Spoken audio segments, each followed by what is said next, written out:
White House is resisting pressure to support calls for a ceasefire in Gaza. The Arab American community leading a revolt within the Democrat Party, threatening the re-election of Joe Biden next year.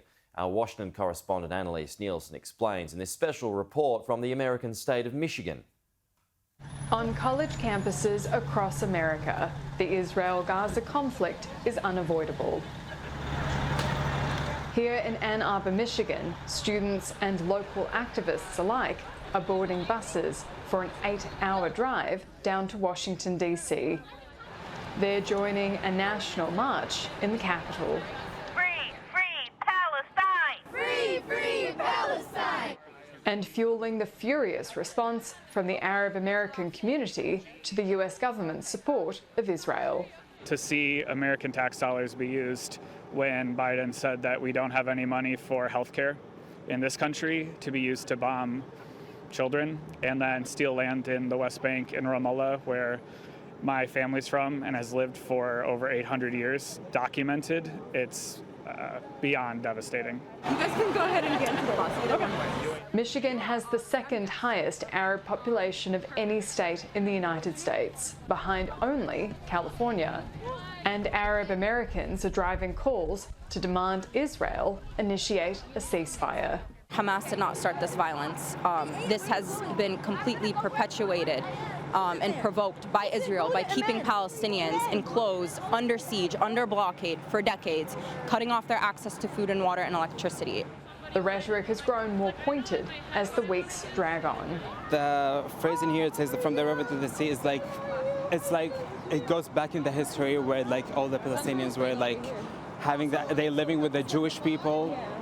Palestinian, there's like Muslim and there's like Christian people, so there was like no like about like it's never going to be about religion, and that's what I would say basically. It's not about religion. Even though it might be controversial to some, there are tons of Jews out there who are in support of Palestine being free from the river to the sea, because that is their land, that is their indigenous land that was originally theirs. So, are you Jewish? I'm not Jewish. It's frustrating and it's infuriating. At our core, it's also scary, because that expression from the river to the sea really is a declaration that they're looking to follow in the footsteps of Hitler and wipe Jews off the map. It's about killing people. It's not about freeing the Palestinian people. It's actually about murdering Jews. So that slogan in particular is very scary and runs chills through our spine. It feels like 1939 all over again.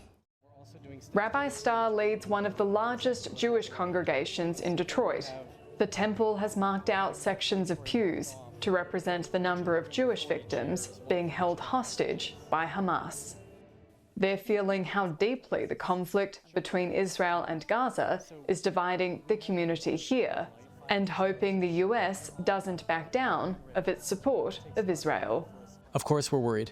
The Jews are a very small population. We don't have the same number of votes or the same power that the Arab community has here in America, or certainly the sheer number of Arabs around the world. So of course we are afraid, but we are grateful for those who have stood up to understand that Hamas is a terrorist organization and we have to combat terror. Here in Michigan, if Arab American voters abandon Joe Biden, it might just cost him this state and in turn the next presidential election.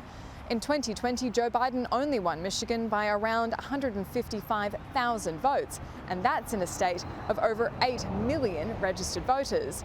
According to exit polling, around 145,000 of those voters were Muslim Americans, and they might just not cast a ballot for Joe Biden next time around if they're still unhappy with how he's handled this issue. Did you vote for Joe Biden? I sure did, and I'm heartbroken about doing that. I feel sick to death, and I will not do it. I will not do it. And I'm getting pressure already from my own family, my friends, because we were blamed when Hitler didn't win, when Trump won. He's the same as Trump. He's telling us Trump is bad, but Trump and Netanyahu, same thing. While for the American Jewish community, the horror of the Hamas atrocities on October 7 lives on. There's no question, with the rise in hate crimes around the country and certainly even in our own area, everybody is more afraid than they were before. Annalise Elise Nielsen, Sky News in Michigan.